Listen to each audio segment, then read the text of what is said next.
बस आखिर कब तक के साथ मैं हूँ काशिफ बशीर खान। तो बस आज की जो टॉपिक्स हैं जिन पर हम डिस्कशन करेंगे वो आपसे शेयर कर रहा हूँ। लेबर फोर्स सर्वे ने हुकूमती ऐवानों में तहलका मचा दिया है। 65% नौजवान आबादी वाले पाकिस्तान में बेरोजगारी जो है, अनएम्प्लॉयमेंट, वो रिकॉर्ड सतह पर पहुंच गई है, which is very much alarming. और इसके साथ ये भी कहा गया, ये हुकूमती रिपोर्ट है जो कि मतलब मेरे ख्याल में ऑथेंटिक नहीं है, क्योंकि हुकूमतें हमेशा जो ऐसी रिपोर्ट्स हैं उनके ऊपर अपना कंट्रोल रखती हैं। उन्होंने कहा जी पिछले 4 साल में बेरोजगारी जो है 1.4 मिलियन बढ़ गई। अच्छा, मैं ये बता दूं कि 1.4 मिलियन जो बढ़ गई है, जो हुकूमत बता रही है, ये वो लोग हैं जो स्किल्ड हैं और पढ़े लिखे लोग हैं, एटलीस्ट ग्रेजुएट है, उन लोगों को इन्होंने काउंट किया है। लेकिन दूसरी तरफ वर्ल्ड बैंक की जो आज की रिपोर्ट है, जो इंफॉर्मेशन है, और डॉन जो रिपोर्ट कर रहा है, उन्होंने कहा जी पाकिस्तान में इस वक्त जो बेरोजगारी की शरह है वो 31% से ऊपर चली गई है, जो बहुत खतरनाक होता है। मालियाती इदारों की इस रिपोर्ट ने नून लीग की जो कारकर्दगी के दावे किए जाते हैं उनको उड़ाकर रख दिया है। इसके अलावा वजीर आजम शहबाज शरीफ बहरीन पहुंच गए और शहबाज शरीफ ने बहरीन के बादशाह हमद बिन ईसा अल खलीफा से मुलाकात की है। बामी ताउन और मुख्तलिफ अमूर पर ताउन बढ़ाने पर इत्तेफाक हुआ है।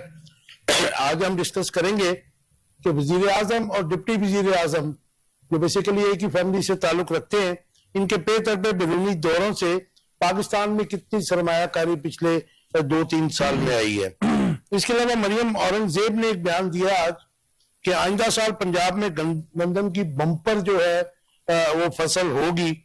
तो आज ये मैं अपने मेहमानों से पूछूंगा कि क्या किसान जो है, जो हमारा काश्तकार है, गुज़श्ता 2 साल की हुकूमती पॉलिसियां जो है, जिनको मैं किसान कुछ भी कहता हूं, कि उनके बाद गंदम काश्त करने के काबिल हैं? ये बड़ा इंपॉर्टेंट क्वेश्चन है जिसके ऊपर बात करेंगे। इसके अलावा एक और जो बुरी खबर है पाकिस्तान के लिए, जो है कि पाकिस्तान का जीएसपी स्टेटस जो है खतरे में पड़ गया है। जीएसपी के लिए एक टीम आ रही है पाकिस्तान में जो पाकिस्तान की कम बरामदात का जायजा लेगी और मकामी सरमायाकारों का बैरूनी मुल्क ममालिक जाने से और अपना सरमाया शिफ्ट करने से जीएसपी स्टेटस जो है वो छिन जाने का खतरा है। ये जीएसपी स्टेटस 2012 में हमें मिला था और इसमें साबिक गवर्नर जो है उस वक्त शायद उस वक्त भी वो गवर्नर थे सरवर साहब, उनकी भी बड़ी एफर्ट्स थी, यूरोपीय यूनियन से उन्होंने हमें ये स्टेटस लेके दिया था। इसके अलावा आखिर में डिस्कस करेंगे कि क्या 28वीं तरमीम में पीपल्स पार्टी नून लीग का साथ देगी, क्योंकि 28वीं तरमीम की जो बिल्ली है वो थैले से बाहर आ गई है, क्योंकि ये बड़ी तेजी से अमेंडमेंट्स हो रही हैं। पाकिस्तान की हिस्ट्री में ऐसे हुआ नहीं है कभी। इमरान खान से मुलाकातों पर पाबंदी क्यों है, इसके ऊपर बात करेंगे। और क्या तरीके इंसाफ फिर से लॉन्ग मार्च की तैयारी कर रही है। इंट्रोडक्शन कराऊंगा अपने मेहमानों का जो आखिर कब तक के मेरे साथ हैं। सुहेल अब्बास साहब हैं, इनको पहले भी आप हमारे प्रोग्राम में देख सकें। पीपल्स पार्टी से ताल्लुक है। सुहेल भाई वेलकम टू शाहिद अब्बास, और सॉरी शाहिद अब्बास साहब। और आमिर कुरैशी साहब हैं, इनका ताल्लुक पीटीआई से, लाहौर के ये इंफॉर्मेशन सेक्रेटरी भी हैं। आमिर भाई वेलकम टू द शो। और रेहान खान है, he is from PMLN, welcome to the show जी।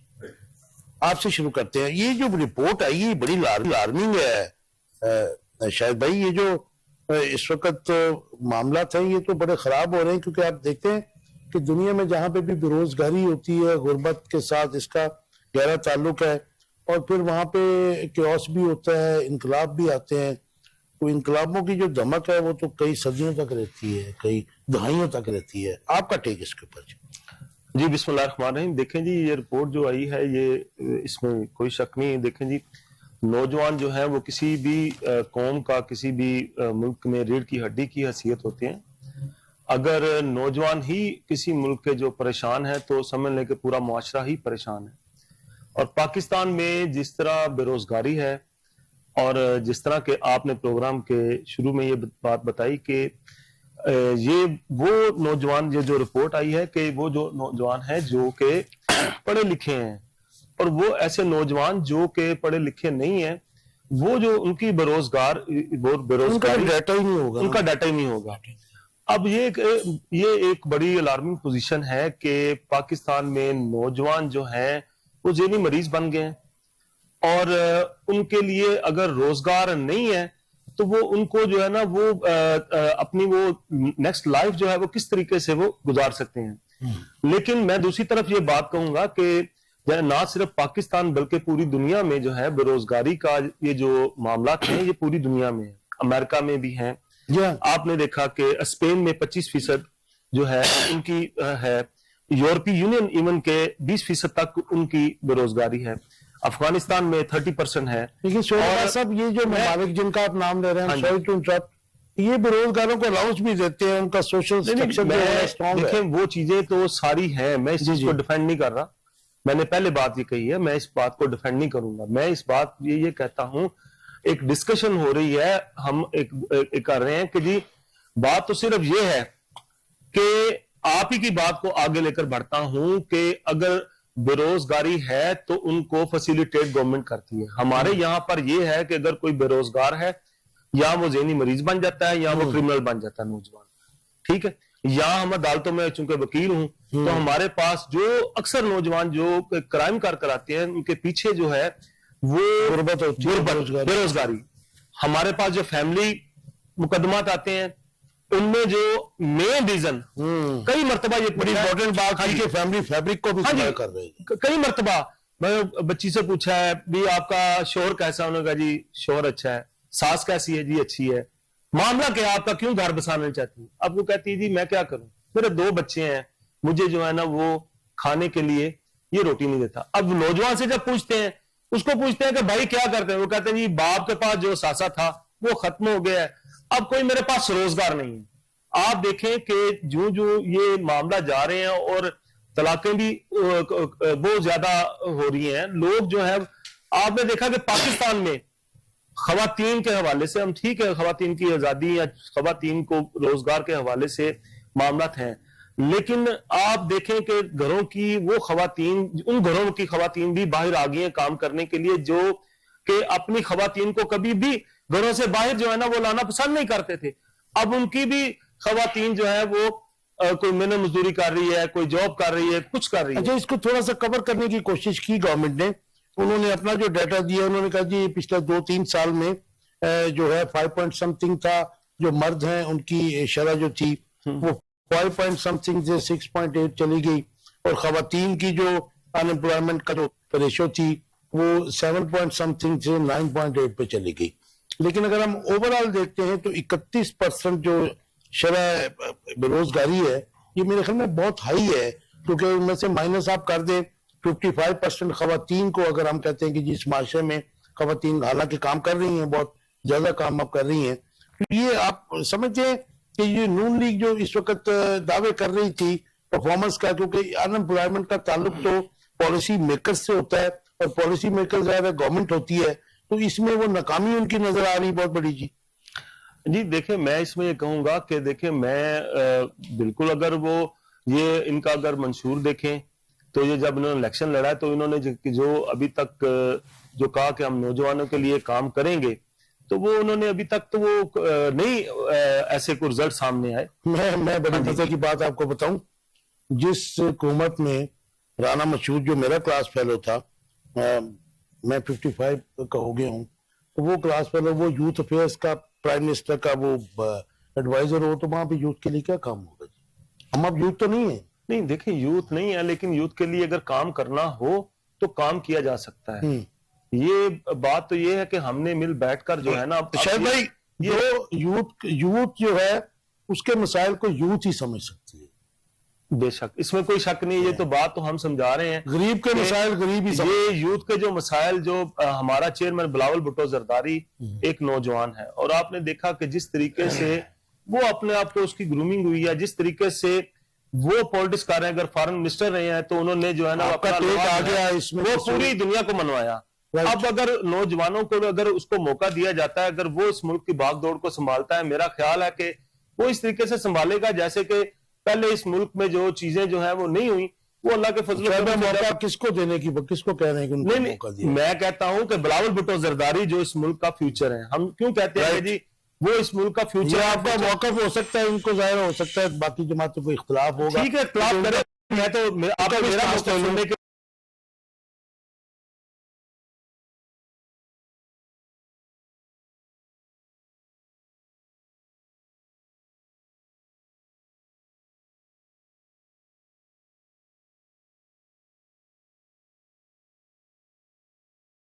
जो मुल्क छोड़ के चले गए 3 साल में, जो पीटीआई ने गवर्नमेंट की थी, आप छोड़ गए नौकरियां जो अब पिछले 2 साल का डेटा है वो, पिछले नहीं नहीं, मैं वैसे कह रहा हूं कि शायद वो मैं शायद नौकरियां लेने के लिए वहां से। आमिर भाई कैसे देखते हैं, ये बड़ी अलार्मिंग रिपोर्ट है, अगर इसको हम अपनी पॉपुलेशन प्लानिंग की नाकामी से देखें और फिर बेरोजगारी को देखें और हमारी जो इकोनॉमी है इस वक्त जो उसकी पोजीशन है, आपका टेक इसके ऊपर?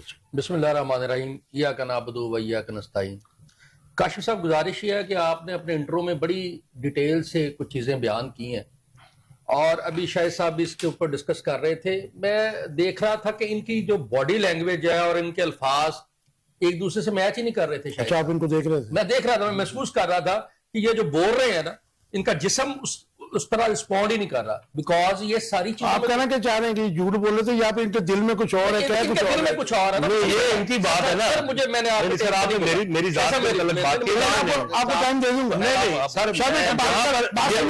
ये यहाँ पे जरूर मैं इंटरप्ट करूंगा, आगे मैं मुझे पूरे एथिक्स है, मैं नहीं, उनका मतलब था कि कई दफा मैं बता देता, जवाब दीजिए, मैं बता देता, लेकिन जो मैं कह रहा हूँ सुन लीजिए शायद भाई, कई दफा ऐसा होता है कि कुछ चीजें नहीं सुन लीजिए, मुझे पता है कि जो मैं बोल रहा हूँ वही मुझे पता है, वही है जो मैं कह रहा हूँ मजबूरी में नहीं कह रहे, इनको बजाय के मजबूरी की बात ही नहीं है। शायद साहब मुझे बात कंप्लीट करने दे, आपको आइडिया हो जाएगा। जी जी, एक तो ये 32 की बजाय ये 35 लाख के करीब लोग जो है, पीछे फिगर था कि ये पिछले 2 साल में बाहर चले गए। मेरी अपनी ऑफिशियल जो हमारे मेरी अपनी फैमिली में 3 से 4, ये 6 माह पहले का डाटा है, अब अभी लेटेस्ट डाटा मेरी अपनी फैमिली में 4 से 5 डॉक्टर हैं जो माइग्रेट कर गए हैं यहाँ से, कि यहाँ पे उस तरह की सहूलियात पिछले 2 साल के अंदर।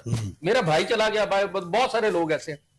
अच्छा, मैं इनकी जो बात कर रहा था ये है कि ये हुकूमत में तो साथ बैठे हैं, ये किस पे तोहमत लगा रहे हैं? ये अपने आप के ऊपर लगा रहे हैं। अगर इनमें इतनी इखलाकी जुर्रत है, इनमें इतना इनके अंदर मोराल है, तो ये हुकूमत से बाहर आके बैठे। वैसे तो अब हो जाना है इन्होंने बाहर, क्योंकि ये जो 6 सीटें आने के बाद वो मरियम साहबा का जो आया बयान, उसके बाद मुझे लग रहा है कि वो कहेंगे इनसे ज्यादा हो जाएंगे 28वीं।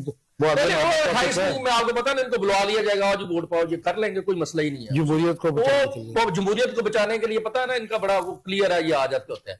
गुजारिश ये है कि ये पहले, अगर इनको इतनी इनकी पॉलिसीज के ऊपर इनको प्रॉब्लम है, तो ये पार्लियामेंट में बैठ के बात क्यों नहीं करते? शाहिद साहब ने कंडेम किया इस सिचुएशन को, और इसको मेरे ख्याल में मैं रिपीट कर रहा हूँ, बिल्कुल हुकूमत की नाकामी है ना, नाकामी है। तो ये हुकूमत ये सिर्फ सर, मेरा सवाल ये है, मैं आपको जवाब देता हूँ सर, मेरी जरा मुझे जी जी, अगर ये समझते हैं कि ये हुकूमत बुरी तरह नाकाम हो चुकी, लोगों को रोजगार नहीं दे सकी, लोगों का जो कारोबार है वो तबाह कर दिया, लाहौर के अंदर आप देखें कि जो लोगों के साथ सलूक किया जा रहा है, तो ये हुकूमत से मरकज में अलग हो जाए। क्या पाबंदी क्या है इनके ऊपर? किसी ने गन पॉइंट पे कहा हुआ कि आपने गवर्नमेंट में बैठना, किसी ने गन पॉइंट पे कहा कि आपने सदारत लेनी है पाकिस्तान की, सबसे बड़ा ओहदा आपके पास है पाकिस्तान का, और आप आके सेरेमोनियल है, सदर का ओहदा सेरेमोनियल। सर वो आपने, अगर आप ये समझते हैं कि मियां शहबाज शरीफ साहब डिलीवर नहीं कर सकते, तो आप उनके साथ क्यों बैठे हैं, क्यों इताअत दी है? मेरा तो सवाल ये है।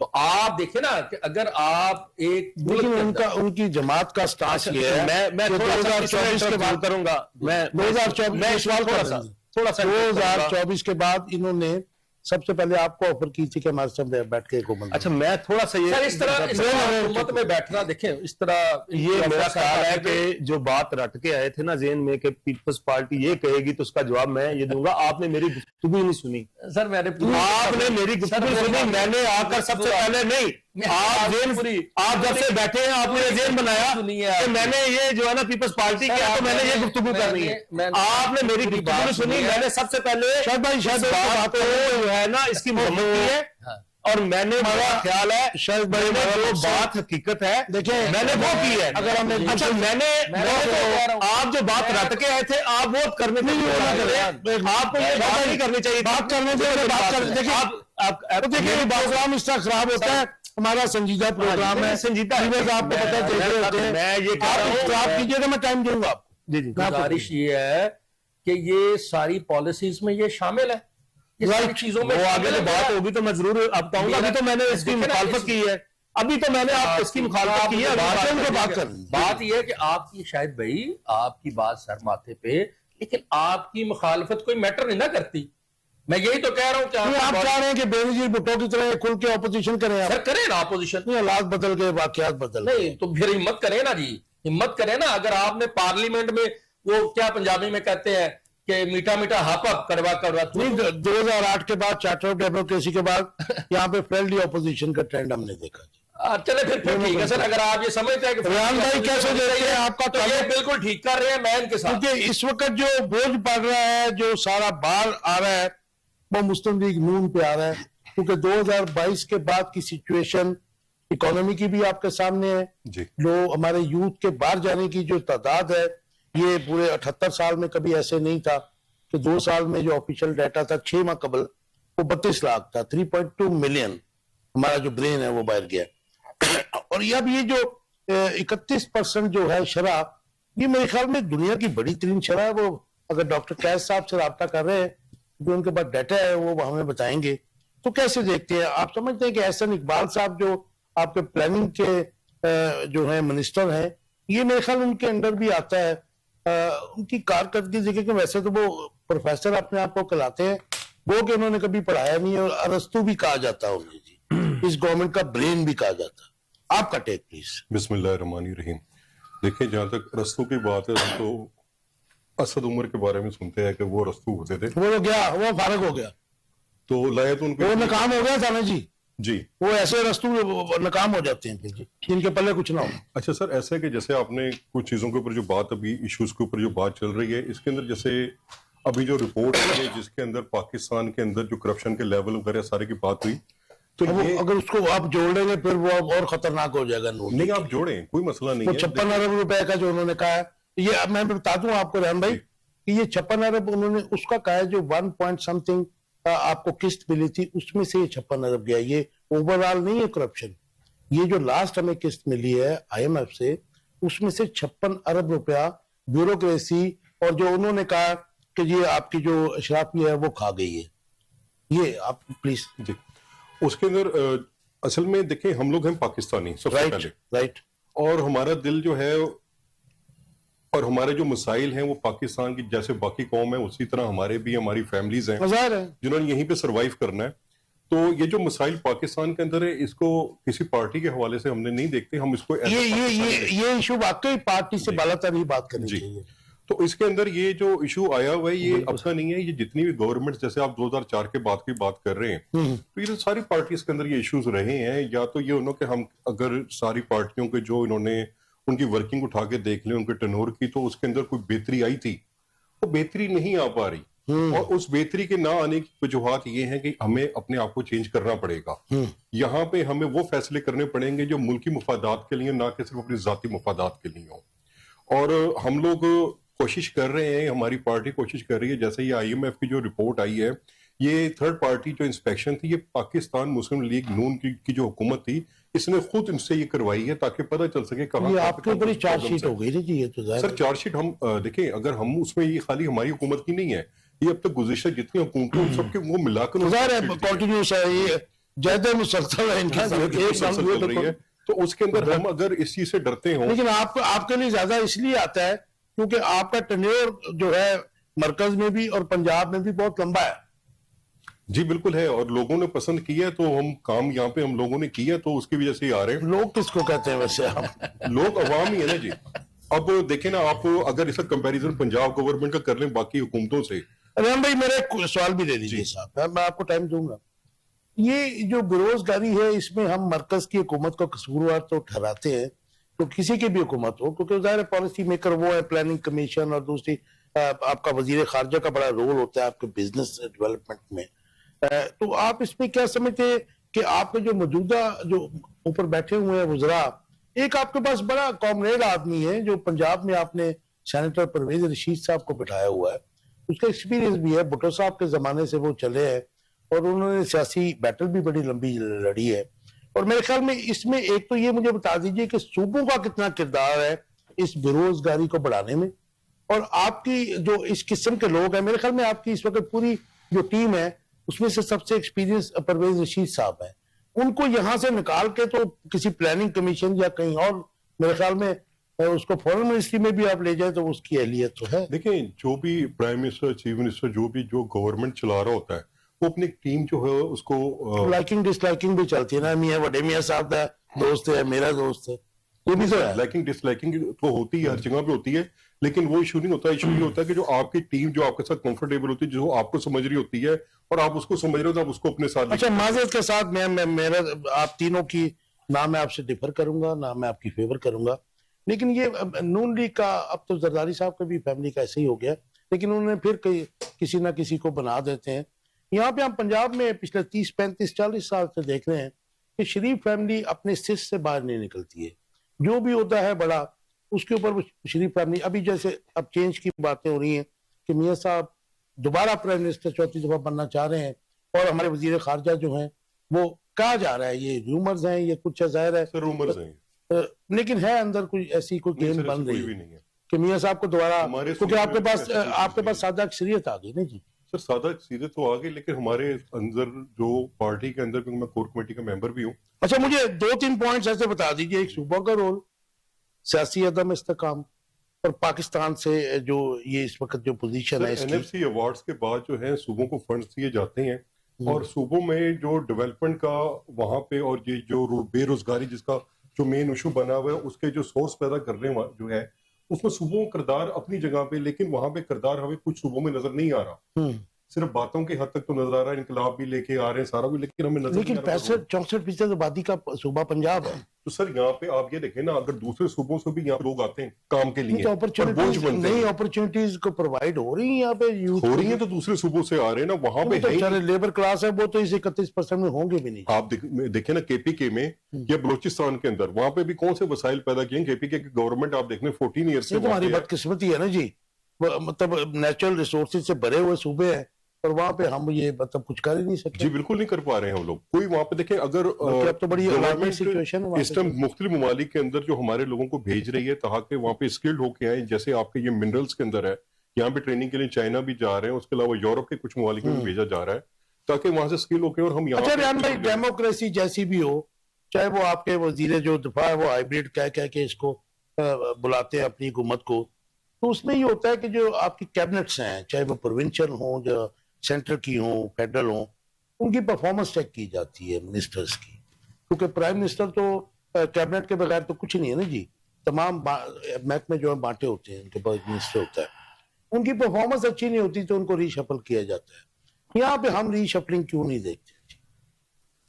ये हमारे मुल्क के अंदर जी एक ताकतवर और कमजोर का हमेशा जो है वो फर्क रहा है, और जो लोग ताकतवर हैं, चाहे वो किसी भी पार्टी से ताल्लुक रखते हैं, हम यहाँ पे ये देखते हैं बहुत सी पार्टियों में तो पैराशूट से लोग आते हैं कि जो वर्कर्स जो हैं वो 20-20 साल से, बकौल उनके 22 साल से जद्दोजहद कर रहे हैं, वो जो वर्कर है वो बेचारा वैसे का वैसे बैठा रह जाता है, पार्टी के तो 50 साल से भी वर्कर जो है वो बैठे हुए। ठीक है, ये हर पार्टी के अंदर निजाम में जो लोग करीब हैं, जो इक़्तिदार तक जिनकी पहुंच है वो पहुंच जाते हैं, जिनकी नहीं है वो रह जाते हैं, शोर जरूर पहुंचा सकते हैं। तो ये ड्रामा ही हुआ डेमोक्रेसी का। डेमोक्रेसी देखिए हाइब्रिड निजाम है, जैसे आपने भी कहा भी है। मैं नहीं कह रहा, ख्वाजा आसिफ कहते हैं, ख्वाजा आसिफ इसलिए कहते हैं कि हाइब्रिड निजाम का मतलब है कि एस्टेब्लिशमेंट और आपकी डेमोक्रेसी दोनों मिलकर साथ चल रहे होते हैं, तो हम चल रहे हैं, और अल्हम्दुलिल्लाह आप ये देखेंगे एकेडमिकली तो नहीं चल सकते जी, जितना हमने पढ़ा, जो कुछ किया।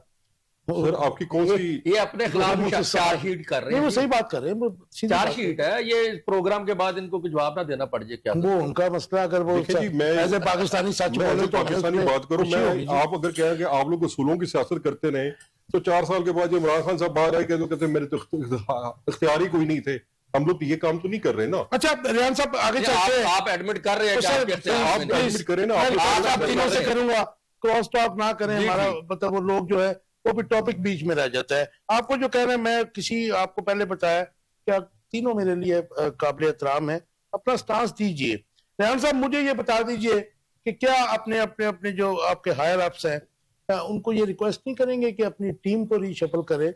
सर टीम रेशफल हो रही है। आप ये देखें जो हमारे स्पोर्ट्स के मिनिस्टर हैं फैसल को राइट, बिल्कुल नया डॉक्टर कैस ने ज्वाइन किया, मैं जरा उनको लाइन पे। डॉक्टर साहब welcome to the show. Doctor साहब आपको आवाज आ रही है?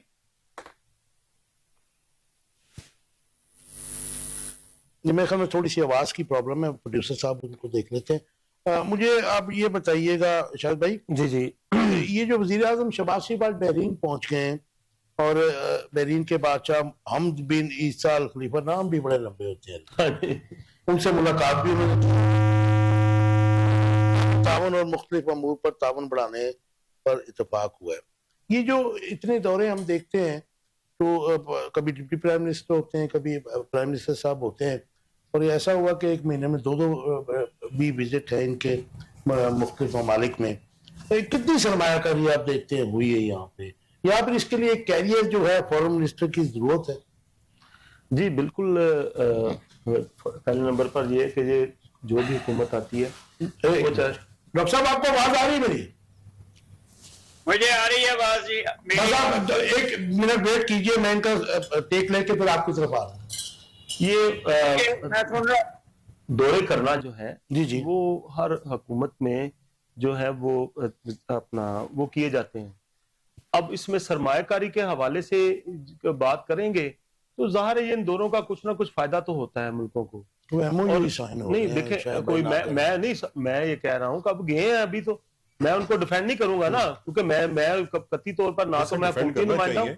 रीजन उसके नहीं सर, मेरी बात सुन प्लीज। नहीं मुझे आपसे बात आप करते रहिएगा, सिर्फ एक बात मेरी सर करते हुए मेरी बात है। वजीर आजम के जितने भी दौरे आपको नजर आ रही हैं उन मुमालिक में नजर आ रहे हैं जहां पे हमारी पाकिस्तानी लेबर जाके काम करती है। बेलारूस में तो नहीं करती, अजरबैजान में लेबर तो नहीं काम करती। सर अजरबैजान के साथ हमारे ताल्लुकात जो वो है तो डिफेंस फैक्ट है ना जी, वो डिफेंस फैक्ट है। तो खाली हम मेरा ख्याल है ये बात ये सही तरीके से इसका चीज का जवाब देंगे। सर फौरी करना है क्योंकि मेरी अच्छा इस बाद में बात कर रहे हैं डॉक्टर साहब से जरा टेक लें उनका। डॉक्टर साहब बड़े इंपॉर्टेंट आज जो हमारे सामने आई विच इज वेरी अलार्मिंग कि 31% जो है अनएम्प्लॉयमेंट रेट पाकिस्तान का, ये जरा डाटे से बताइए कि how dangerous it is for Pakistan. और ये जो रिपोर्ट है वर्ल्ड बैंक की है और इसको सेकंड किया है डॉन न्यूज़पेपर ने आज, एज यू नो। और उसके अलावा लेकिन पाकिस्तान कह रहा है कि पिछले 1 से 2 साल में जो शरह बढ़ी है वो जो मर्द हैं उनकी अनएम्प्लॉयमेंट जो है 6.8% ज्यादा लोग अनएम्प्लॉय हुए हैं, और खवातीन की जो शरह ये बता रहे हैं गवर्नमेंट हमें दैट इज 9.8। आपका टेक इसके ऊपर प्लीज। शुक्रिया। देखें पिछले साल तक फ्लड से पहले जो रिपोर्ट थी वो थी 22% अनएम्प्लॉयमेंट, और नेचुरली क्योंकि लेबर में औरतों की शरह कम है इसलिए औरतों की अनएम्प्लॉयमेंट रेट ज्यादा है, 9 समथिंग पे बड़ा है, और मर्दों का जो है 6 समथिंग पे बड़ा है और 31% पे। ये बड़ी अलार्मिंग 3 वजह से है। पहली बात तो ये है कि फॉरेन डायरेक्ट इन्वेस्टमेंट नहीं आ रही, लोकल इन्वेस्टमेंट भी बुरी हुई है। आपकी इंडस्ट्री जो है वो -1.6% पे है उसकी ग्रोथ। अब आपकी एग्रीकल्चर फ्लड से पहले जो थी वो -0.6% पे ग्रोथ थी, अभी जो है फ्लड के नहीं है। अलार्मिंग इसलिए है कि ज्यादातर लोग, ये 1.4 बिलियन लोग जो है और ये ज्यादातर है नहीं 1.4 इशू जो है ना, आपने सवाल रहेगी जब आपकी लेबर फोर्स फिट, जब आपकी जमीन होगी, जब आपके मशीनें होंगी, जब पास तो इन अ वे आपकी जो पॉलिसी है जो मुझे नजर आ रही है वो फाइनेंशियल कैपिटल को मिल रही है, वहां से आ रही है, बैंकों से आ रही है, सर्विस सेक्टर से आ रही है, आईटी से आ रही है। मतलब जो रियल एम्प्लॉयबल शोबे हैं इंडस्ट्री के और एग्रीकल्चर के वहाँ माइंस में है ग्रोथ। इसलिए ये सारी और फिर क्लाइमेट चेंज है तो बहुत बदलेंगे सिचुएशन। अच्छा डॉक्टर साहब मुझे बताइएगा कि इस जो अफरियत हमारे ऊपर मतलब जो है ये 31% बहुत हाई रेट है। ये भी जो है कि जाहिर है कि इसमें वो लोग शामिल नहीं होंगे जो देहातों में रहते होंगे जिनका डाटा अभी तक हमारी गवर्नमेंट्स के पास नहीं है। तो इस रेशो को बढ़ाने में सूबों का कितना किरदार और मरकजी हुकूमत का कितना किरदार है? देखें ये डेटा भी आ गया है वर्ल्ड बैंक का। वर्ल्ड बैंक का नेट डेटा जो है वो ये है कि 88% लोग अब शहरों में रहते हैं और 22% बातों में रहते हैं। तो ये अनएम्प्लॉयमेंट एक्चुअली तो शहरों की अनएम्प्लॉयमेंट है इन दैट कॉन्टेक्स्ट। अब आपने पूछा कि सूबों में कितना हाथ है, तो नेचुरली आपका जो कराची है वो सबसे बड़ा एम्प्लॉयर है, सबसे बड़ी इंडस्ट्री है, 2 नंबर पे लाहौर है, फिर फैसलाबाद, सियालकोट है। ये जो है यहाँ किसी सेक्टर एनवायरमेंट हो रही है इन दैट कॉन्टेक्स्ट जो हर प्रॉब्लम है वो डेली को है। असल प्रॉब्लम है और की बात यह है कि आपके पास गवर्नमेंट है जो हुए हैं, अगर इंडस्ट्री जब तक छोटी स्केल इंडस्ट्री बैठ रही है। अच्छा डॉक्टर साहब टाइम थोड़ा है, आपकी कनेक्शन का मैं प्रॉब्लम आ रहा था। इसमें आप समझते हैं कि गवर्नमेंट को, फेडरल गवर्नमेंट को एटलीस्ट अपनी जो कैबिनेट्स है उसको रीशफल करना चाहिए, प्लानिंग कमीशन के जो है उसको चेंज करना चाहिए। और मैंने अभी दिया था, शायद तो कुछ लोगों को पसंद आए, हम तो सजेशन दे सकते हैं कि परवेज रशीद जैसे एक्सपीरियंस लोग जो मतलब अयूब खान के जमाने से चले हैं उनको आगे लाके पंजाब से निकाल के प्लानिंग कमीशन और जो है इधर यूज करना चाहिए। आपका टेक इसके ऊपर मुख्तसर सा दे दीजिए। मेरा ये ख्याल है कि हर टेक्नोक्रेट को यूज करना चाहिए, गवर्नमेंट को थिंक टैंक्स बनाने चाहिए और उधर प्लानिंग कमीशन का ये इशू नहीं है। एक वो प्राइम मिनिस्टर ने दी थी कुछ साल पाकिस्तान की कौंसल प्लान, उसको बजट का हिस्सा नहीं बनाया। जब आप अपनी प्लानिंग को ही बजट का हिस्सा नहीं किए तो फिर वो सारा जो आपने कहा कि अपने 5 साल में रखी होगी वो कैसे होगी? तो आप समझते हैं कि ये जो 31% है, ये जो 31% है, मे इट बी 25 हो या फिर 35 हो या 40 हो, ये एक बारूद का ढेर है। देखें बात यह है कि जब ज्यादातर यूथ जो 60% है आपके मुल्क की वो उसमें से ज्यादातर अनएम्प्लॉयड ही नहीं है, तो वो चोरियां कर रहे हैं, डाके मार रहे हैं। रोज आप देखते हैं कि 2 लोगों को तो केपीके और बलूचिस्तान में सरगर्मी हुई है कि यूथ जो अनएम्प्लॉयड है उन्हीं को खरीद रहे हैं ना, डाकू भी और भी। तो ये बारूद है, जब तक आपको डॉक्टर साहब मेरे साथ ही रहिएगा, मैं जरा प्रोग्राम अपने दूसरे मेहमानों से कुछ सवाल कर लूं फिर आपकी तरफ आता हूँ। शरद भाई मुझे बताइएगा कि आज मरियम औरंगजेब साहबा ने कहा कि पंजाब में इस साल जो नेक्स्ट कमिंग ईयर है बस आने वाला गंदम की बम्पर क्रॉप होगी। अब मुझे ये बता दीजिए कि क्या किसान गुज़श्ता 2 साल की हुकूमती पॉलिसियों के बाद हमें जो रिपोर्ट्स हमारे पास वो अवॉइड कर रहा है गंदम काश्त करने से, क्योंकि आपको पता है कि गंदम के जो काश्तकार थे उनके साथ हमारी पॉलिसीज पंजाब गवर्नमेंट की स्पेशली उनको तबाह बर्बाद किया।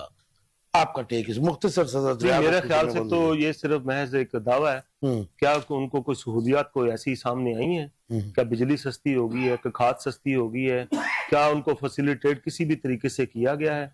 अगर उनको फैसिलिटेट किया गया तो फिर ऐसी तो 2 साल की जो उनके साथ हुआ जो कुछ, उसके बाद मेरे ख्याल में मोस्टली तो या तो तौबा कर गए इससे। मैंने वही कहा ना कि मैंने वही बात कही है कि अगर कोई ऐसी चीज उनको दी गई है या फैसिलिटेट किया गया है तो फिर तो तवक्को रखें। ये इस तरीके से थोड़ी है कि आप बिजली भी उसी तरीके से है, महंगी है, खाद उनको नहीं है, पानी के उनको क्या, उनको ऐसी कुछ सहूलियात जो नहीं है। किसान जो है वो बहुत ज्यादा परेशान। ये हुकूमती दावा है सिर्फ?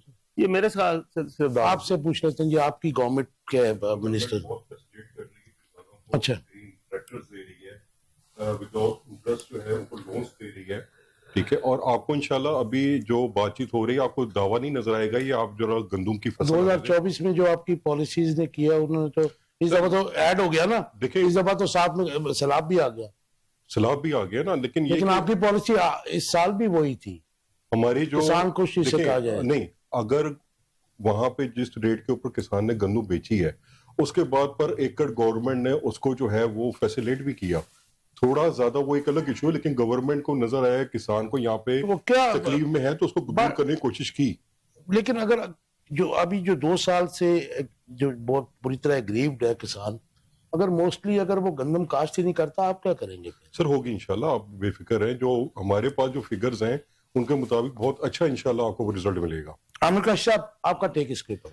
सर गुजारिश ये है कि काइंडली मेरी रिक्वेस्ट है, अब इंटरप्ट ना कीजिएगा मुझे शाहिद साहब। मुख्तसर से कर दिए, टाइम मुख्तसर। थोड़ा है, गुजारिश ये है कि इंटरप्ट नहीं पहले- करना जी आपने शायद। नहीं, मैं इंटरप्ट नहीं करूंगा, जब मेरी नहीं, बोलेंगे तो आप- आप आप दोनों मैं चाह रहा हूं को बाकी क्या- टॉपिक दो। आपकी 2-3 सवाल थे। एक तो ये जो 31% वाला बेरोजगारी वाला फिगर है ना, इसके आफ्टर इफेक्ट आएंगे। आप देखिएगा कि आगे अभी जैसे उस पे बात होगी, डॉक्टर साहब ने कहा कि जी बरूद के आगे बेल पे इस खड़े पे हैं। बहुत सारी चीजें आएंगी। अच्छा, दूसरा आपका था कि वो दौरे जो हो रहे हैं, ये पिछले दौरों का पहले हमें हिसाब दें कि जो पहले किए हैं, जो सीएम पंजाब साहबा गई हैं, पहले बाहर गई हैं, कोई पूरा सरमायाकारी होती नजर आई है आपको? सर मुझे तो कोई नहीं नजर चले आगे आया। चलिए, सर मैं आप चलें, हम नहीं बोला क्वेश्चन के ऊपर आ जाइए, ठीक है जी। इसके ऊपर। और तीसरा आपका ये गंदम गंदम पर क्रॉप हाँ जी। की जो बात देखिए गुजारिश है, पिछली दफा इन्होंने तो गंदम का रेट को 3300-3400 रुपए निकाला, और मैंने खुद थोड़ी सी काश्तकारी करता हूं, तो हमने 2100-2200 रुपए में बेची है, तो 2000 में लेने भी। को तैयार नहीं थी। 2000 में भी 2000 रुपए में भी बिकी है। अब इस दफा हालात ये है, इनको लग समझ जानी है। इस दफा सारे किसान वो जा रहे हैं उसके ऊपर कि ये कोई ऑल्टरनेट और कोई चीजें काश्त करें। हमने खुद की है कि जब आपको गंदम में 1 एकड़ के अंदर बात जो हमारे पास रिपोर्ट से वही है 30 से 40 हजार रुपए नुकसान होना गंदम से तौबा तायब कर तौबा दिया, तायब कर ली है। सर ये हकीकत है कि जब आपको फी एकड़ 30 से 40 हजार रुपया- अलार्मिंग बात नहीं हो जाएगी? आमिर बिल्कुल भाई? अलार्मिंग है। अब लोग जा रहे हैं कि वो चारा काश्त करें, कोई और चीज काश्त करें जिसमें उनको पैसे। देखिए, जिस बंदे ने भी काश्तकारी ज़ाहिर है मेहनत है, वो उसको मेहनत काश्त करनी है कि करना। बचे, और लोगों को 30 से 40 हजार रुपया फी एकड़ पिछली दफा नुकसान हुआ और फिर उधार तो लेके कैसे तो उधार चीज़ लेके लेते हैं। आड़ती हैं बहुत सारे लोग उस डॉक्टर दरमियान साहब, का सिस्टम है। डॉक्टर साहब, मरियम औरंगजेब के इस बयान पे आपका टेक जरा दरिया को कूदे में बंद कर दीजिए, एक बड़ा इंपॉर्टेंट क्वेश्चन है, उसको भी डिस्कस करना है। देखिए मिसेस मौका जो है वो तो अपनी ये कहेंगी, मगर पहली बात ये है कि हमने इंटरप्रोविंशियल जो है मूवमेंट की हुई है, हालांकि वहां भी हमने दी हुई है। तो सैलाब के बाद तो मैं नहीं समझता, मेरे ख्याल है कि फार्मिंग में 6% कमी आई है, और मवेशी में 6% कमी आई है। 24% जीडीपी का हिस्सा एग्रीकल्चर होती है, जिसमें 12% मवेशी हैं और 8% जो है और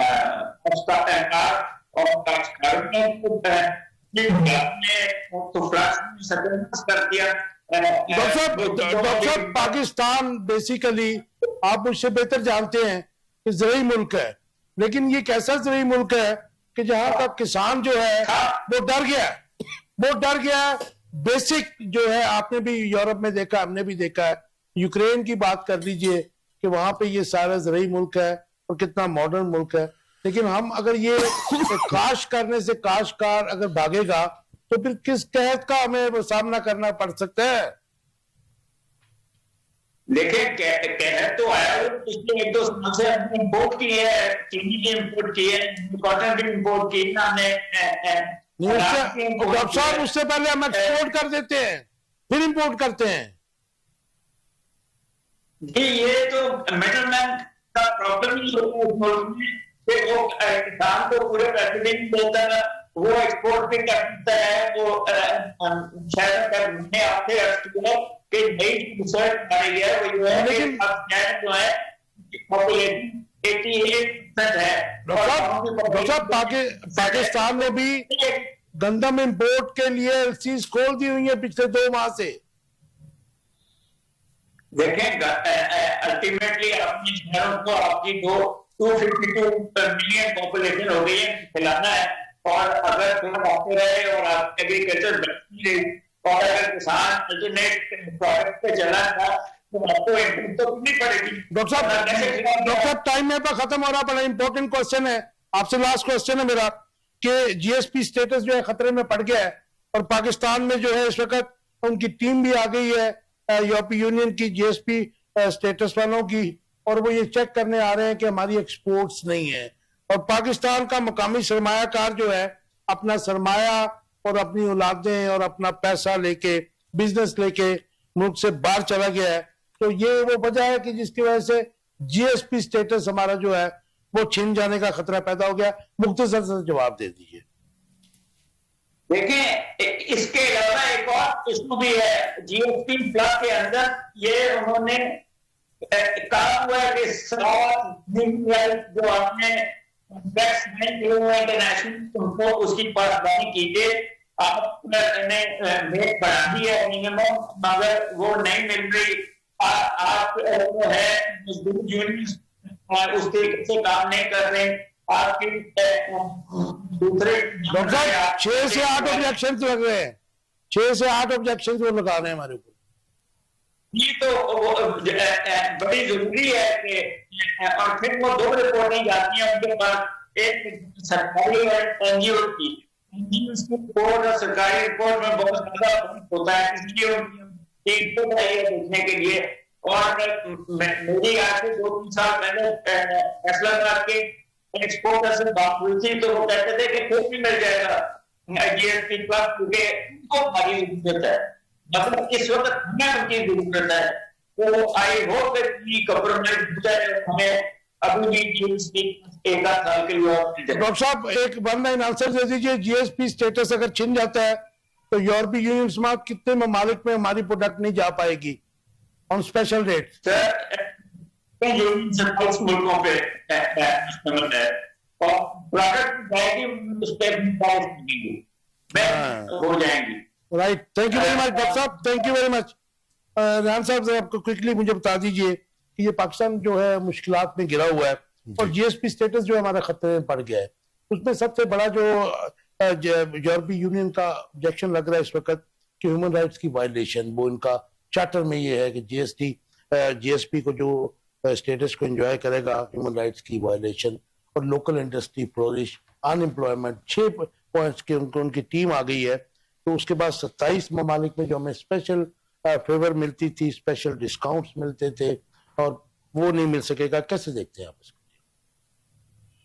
सर इसमें पाकिस्तान के अंदर मेरी नॉलेज के मुताबिक 2.6% जो इंक्रीज हुआ था जीएसपी जो था 2022 से 2025 तक।